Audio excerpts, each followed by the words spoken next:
don't forget to become a member of the Bit Squad.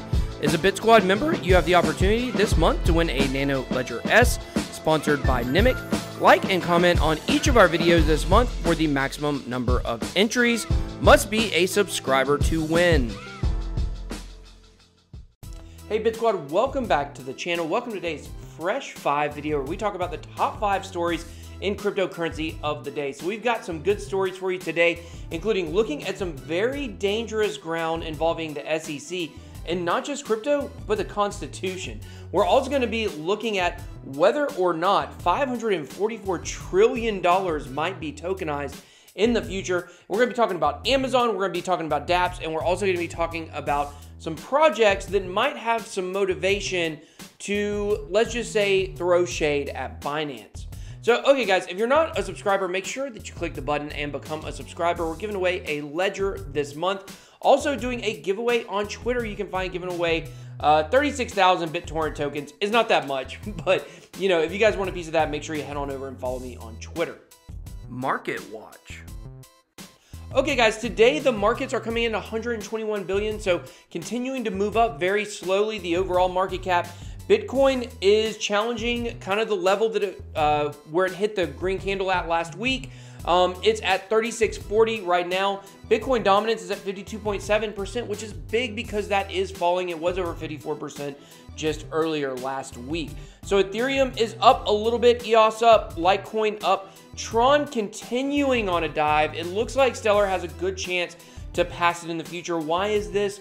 Well, we had all of the hype behind the BitTorrent token and, you know, everything revolving around Nitron conference and things like that. That has kind of died down. That was a big push that pushed it up. I told you guys that would probably happen. Of course, never financial advice, but you know, I did tell you guys that would happen. And I did say that we would have a pullback. The unfortunate thing about Tron's run, that it was on there for a moment, is every time Tron started pushing forward, Bitcoin would have a huge drop, or there would be some big news in the market that would push the price down. So it wasn't really able to reach its full potential during that run, I do not believe, but it was a good run, and it's still above where it was, you know, before it started on the run. It started around, I believe, about 2 cents or 2.2 cents. It's at about 2.4 cents right now. So, you know, definitely did see some good gains during that time. I think it'll get back on track and just, you know, get back on a regular altcoin gain schedule, I guess would be the best way to say it. So when Bitcoin goes up, after about a day, it goes up. If Bitcoin goes down, it goes back down. There for a while, Tron had kind of broken out of that pattern. So Quant, Komodo, Mixin, Metaverse, ETP, and PundiX, your biggest gainers of the day. Biggest losers of the day, we have Veritasium, Theta Token, ARC, Electronium, and Aurora. Number 5. So found this story on the cryptocurrency subreddit. Basically, it's funny, like the thread is saying, why is DigiByte attacking Binance? And then the tweet itself is like, why is Binance attacking DigiByte? Well, if you don't know the backstory, basically, there was a community vote on Twitter, and DigiByte won the vote to go on Binance, and then Binance said, you know, we're not going to end up doing that. And it's been a point of contention between DigiByte, the community, Jared Tate, the founder, and CZ ever since. We've also seen this with Elastos as well, that was accused of some manipulation in a vote total to get on Binance.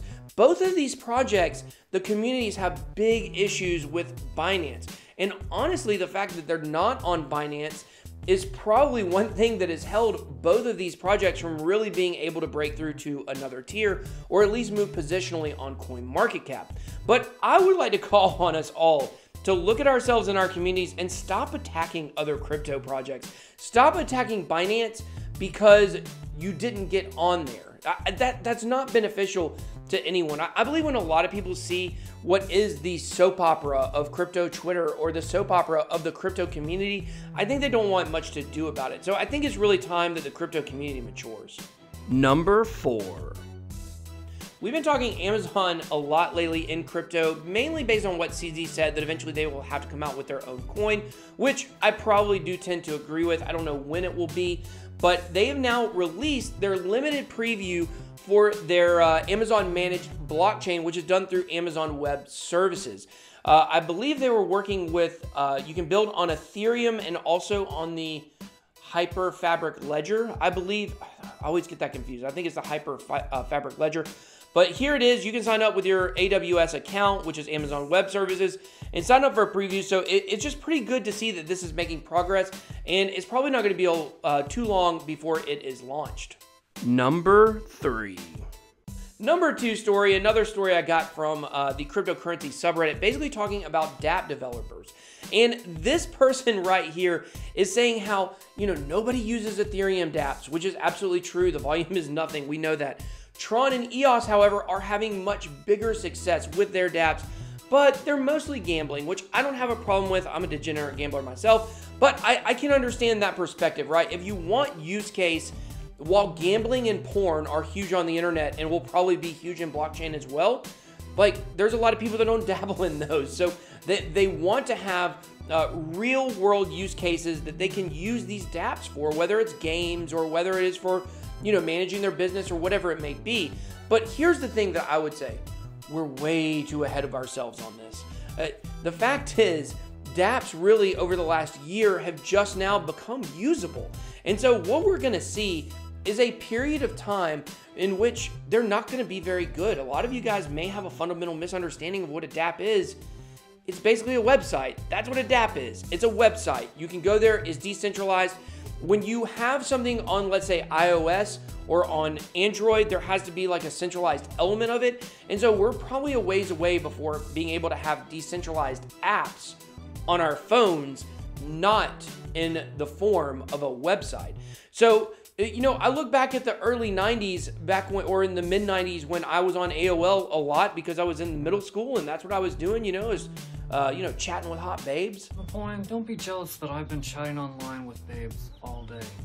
But back then, you used to go to chat rooms. We didn't have all these messaging apps. All you had were chat rooms, and then you could send private messages through those chat rooms. And we didn't even realize that there was the internet. If you had AOL, I know this is so hard for younger people to understand. I sound like I'm 87 years old. But we didn't understand that you could type an address in the bar. And really, truthfully, there weren't that many actual websites out there. You basically were living kind of in this AOL ecosystem, I guess you could say. It would be like if you were on, Twitter. Like on Twitter, you can scroll your timeline, you can search other people's. They also have kind of the Twitter moments that are like news stories you can read. It's almost like you lived your entire world on Twitter. That's really what it was like back then with AOL. You had message boards you could go to, you had sports articles you could read, you had the chat rooms, you had video game, rooms and stuff like that. So that's really what you did. And really when it comes to dApps, it feels like we're that early. Like we're just scratching the surface of the potential just like we were back then. So no, I'm not worried at all about the future of dApps. I do believe there is a great future for them and they will be more than just gambling dApps. But we have to give the developers time to troubleshoot and try to figure out better methods to be able to create these dApps in usable ways. And then one of the hardest things about them, in my opinion, is the deliverability of them. I hope that's a word, but I think you guys understand what I mean. What I mean by that is a way to get users to actually access them and use them other than going directly through a website or through a wallet or whatever it might be. Like we've got to have an avenue for these dApps to be delivered to users so they can see them and access them and use them. Number 2. Okay, $544 trillion worth of assets tokenized on the blockchain. That's what some people are saying we could be heading to.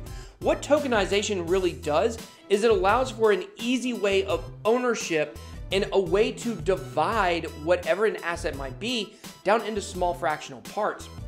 We really haven't had the ability to do that. Like you can't split a stock share. However, if it was on the blockchain, it was tokenized, you could be able to do that. So Wall Street, the real estate world, the finance world, they're all taking note on what blockchain will open up in the future. And some people believe that almost everything in the future is going to be tokenized. I would say that's probably a really, really, really long ways off. It definitely could be, but here's the question. The question is, how would this affect your investment in cryptocurrency? Are you in cryptocurrency for the tech only and you don't care about investment at all? You're lying. So if you care about money and you care about your gains, okay, Will this $544 trillion of tokenized assets affect you? Probably not. If we brought in tokenized digital assets from other arenas like Wall Street, that's not going to really change the coin market cap value of things, right? Now, it could produce an excitement about blockchain and Bitcoin that could push the price up, but directly, those are not going to really affect. So I think a lot of people, when they hear people talking about like, oh, all this stuff's going to be tokenized, stocks are moving over and all this stuff, that's not going to really affect your individual coins gains like I think people think that it will. So is this exciting? It's exciting for blockchain. I'm just here for the tech. It's exciting for people who are really into the movement of cryptocurrency decentralization. Is it exciting for the bottom line of the value of your cryptocurrency? I'm just not sold. The number one crypto story of the day. Okay, number one story is a little tricky. It is coming from the Electronic Frontier Foundation, the EFF. Now, what is this, you may ask? Well, maybe, especially if you're from the United States, you've heard of the ACLU. Now, politically, you may disagree with the ACLU or you may love what they do. But basically what they do is they protect civil liberties of individuals. You may question whether or not they actually do that. But the EFF is basically the civil liberties union of the internet. And so what they do is they want to protect people's digital civil rights. And an interesting thing has occurred due to the Ether Delta investigation from the SEC.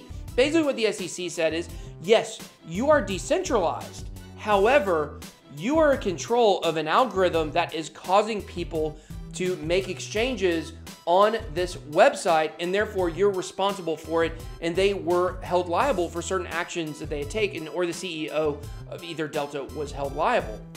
So here's the interesting question with that. It's such vague language here, okay?